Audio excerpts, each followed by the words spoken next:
ترکی کا صدر بولا ہے اور جرأت کے ساتھ بولا ہے. اور اس سے بھی بڑھ کر مالدیپ وہ واحد ملک ہے جس نے مکمل طور پر بائیکاٹ کیا اور اس نے مسلمان ہونے کا حق ادا کیا.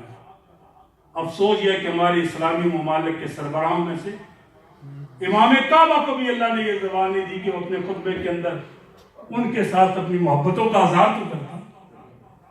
افسوس حکمرانوں سے ہے.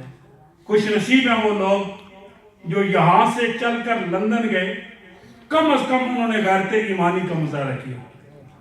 کشمیر کے مظلوموں کے ساتھ آپ بڑھ چڑھ کے حصہ لیں تو یہ بھی تو ہمارے بھائی ہیں.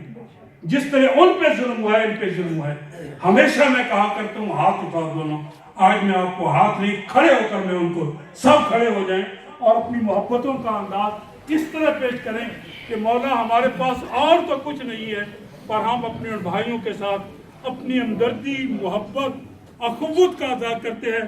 مولا کریم یہ جمعۃ المبارک کی مقدس اور بابرکت ساتوں کے صدقے میں مولا ان مظلوموں کی دنیا دار سے کوئی مدد نہیں کرتے، پر مولا تو اپنے فضل اور کرم سے ان کی مدد فرما.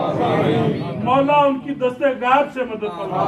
مولا ان اضعاؤں کی، ان مظلوموں کی، ان بے کسوں کی خود مدد فرما.